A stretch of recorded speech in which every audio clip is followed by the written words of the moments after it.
Olá, caros ouvintes, sejam bem-vindos a mais episódio aqui do vosso Podcast Conversa, pois é, e cá estamos nós, uma vez mais, em que estamos com o cenário do Euro 2020, portanto, é isto, já sabes, se quiseres saber a história deste cascol, vai ao Instagram do Podcast Conversa.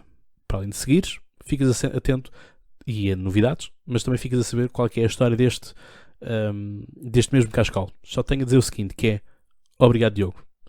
E de lá poderás também ver as leituras que eu estou a fazer do Woke. Portanto, é isto que se pretende, é vocês estarem atentos. Portanto, apesar de poder não ver sempre episódios, há sempre conteúdo no Instagram, portanto, para compensar, por assim dizer. Portanto, eu gosto de que o Podcast Conversa seja uma placa giratória, portanto, seja algo que está... um projeto que não começa e acaba em si próprio, mas que tem ramificações.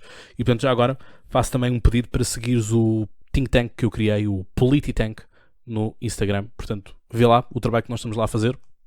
Sim, porque não sou sozinho. E, portanto, tenho uma excelente equipa comigo a trabalhar. Portanto, é um elenco de luxo. Temos também um podcast chamado Gabinete de Crise. Portanto, também está disponível no YouTube, Spotify e Apple Podcasts. Portanto, subscreve, partilha e dá uma olhada. Depois diz-me o que é que tu achaste do Polititank. Eu acho que vais gostar. Ora bem, podemos nós estar descansados em que nós olhamos para as televisões e o que nós temos é Fernando Medina a toda a hora. Ora, aquilo que se aconteceu foi que tivemos esta partilha dos dados referentes aos manifestantes russos. Ora, isto é realmente algo preocupante, porque não apenas pelo facto de ser a Rússia, portanto não há aqui nenhum complexo com a Rússia, até porque vocês sabem que eu tenho amizades russas e, portanto, que até me permitem saber de antemão muitas notícias e, portanto, coisas mesmo até próprias confidenciais e, portanto, não revelando fontes, tenho-as. Um abracinho. Portanto, aquilo que nós temos aqui em questão é realmente o direito à administração, que acaba por estar um pouco em xeque pelo facto de eu posso fazer administrações, mas onde é que os meus dados vão parar?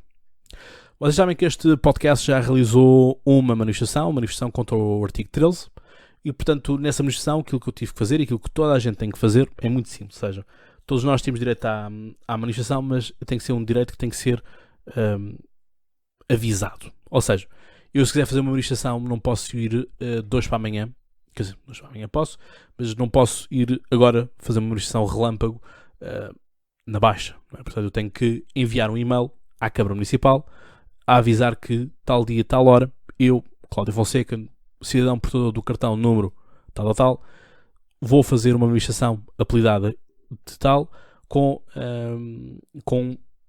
vamos pôr 200 pessoas asseguradas ou com perspectiva de que venham 200 pessoas, por exemplo. Isto para que a Câmara perceba que vai haver ali um problema, para também avisar a própria polícia, para saber também se inclusive tem que se fazer um corte no trânsito. E isto foi um problema que nós vimos com a questão dos ativistas de que a casa está a arder, mas depois são pessoas que estão com iPhone, que foram almoçar no McDonald's, portanto, fantástico, que depois deixam as manifestações, as ruas por onde passam todas sujas, mas pronto, mas depois somos a favor do mundo.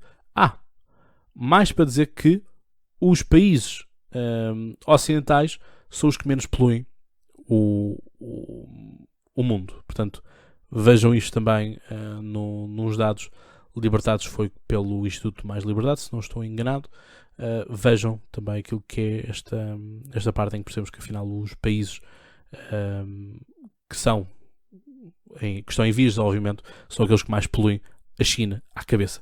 Mas depois aquilo que é a culpa é sempre do homem branco hetero-ocidental, não é? Portanto, a culpa é sempre do homem branco, portanto não é dos regimes ditatoriais comunistas onde não há liberdade. Mas pronto, protege-se muito e faz-se pouco.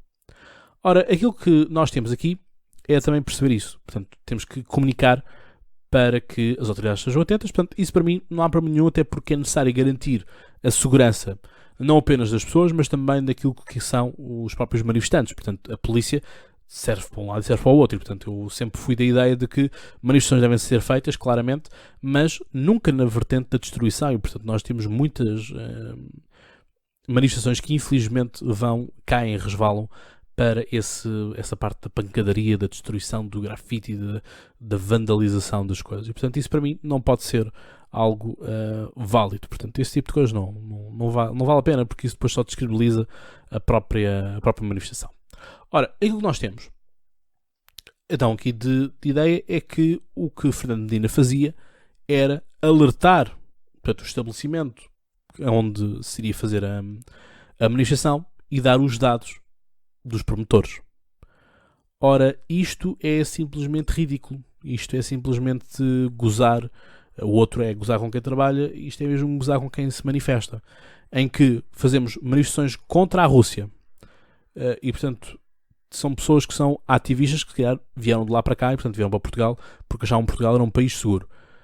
Portugal é um país seguro, mas é um país seguro porque não tem interesse para fazer-se atentados. É simplesmente isso. Portanto, essas coisas todas de Portugal ser um país seguro, não acredito, muito honestamente, que se façam grandes processos de despistagem de elementos terroristas, até porque tínhamos cá os armazéns da ETA em Óbidos, por exemplo, se alguns se ainda recordarem disso, e só foram descobertos não sei quantos anos depois. Temos redes de tráfico humano a passar, temos droga a chegar sempre nos aviões, em pequenos aeródromos, portanto não somos assim tão seguros quanto isso e não somos tão infalíveis quanto isso. Nenhum país é, mas simplesmente há uns que estão mais bem preparados do que outros. Portanto, aquilo que nós temos também aqui é isto. Portanto, um manifestante anti-Bielorrússia, anti-Putin, por exemplo, não está seguro em Portugal porque os seus dados foram dados. Ora, mas depois temos um texto irónico por parte da Embaixada Russa a dizer que não quer saber destas pessoas e que essas ativistas, entre aspas, não podem voltar à Rússia sem problema nenhum. Eu gostava de acreditar nisso, custa-me um pouco e, portanto, não estou sossegado pelas pessoas. Portanto, vamos falar disto, vamos falar destes procedimentos. Depois temos Fernando Medina a dizer que afinal havia um código de conduta que era assim, que só terminou em abril, mas na final do seu site da Câmara, publicada a 3 de janeiro de 2020, indica outra coisa diferente. Medina, afinal ficamos em quê? Medina veio pedir desculpa, portanto, por isto, e que não era a intenção dele fazer essas coisas. A questão é que está feito, não é? Portanto, o que eu acho também engraçado é temos tido um pedido de desculpa de João Coutinho Figueiredo por parte de ter-se abstido na votação contra, na votação por causa da Carta dos Direitos Humanos na era digital, que nós, no Politank, somos contra, fizemos uma tomada de posição, inclusive enviámos o texto fizemos a nossa tomada de posição, enviámos para todas as redações, 0 publicações, enviámos uma carta aberta ao Presidente da República, enviámos para todas as redações, 0 publicações. Portanto, os órgãos de comunicação social estão claramente descontraídos porque vão ter o Estado a bancar-lhes e a dar-lhes o tal selo de qualidade que eles tanto vão lamber as botas de António Costa para o receber. E portanto tivemos os liberais todos em euforia contra o Medina, mas depois tivemos os mesmos liberais tempos antes a dizer que ainda bem que o João Coutinho Figueiredo pediu desculpa de ter se abstido na votação. É isto que nós queremos de um político. Então, mas agora temos Fernando Medina pedir desculpa, mas a reação já não é a mesma. Na altura até era hashtag mais vale tarde do que nunca. Não percebo os dois critérios.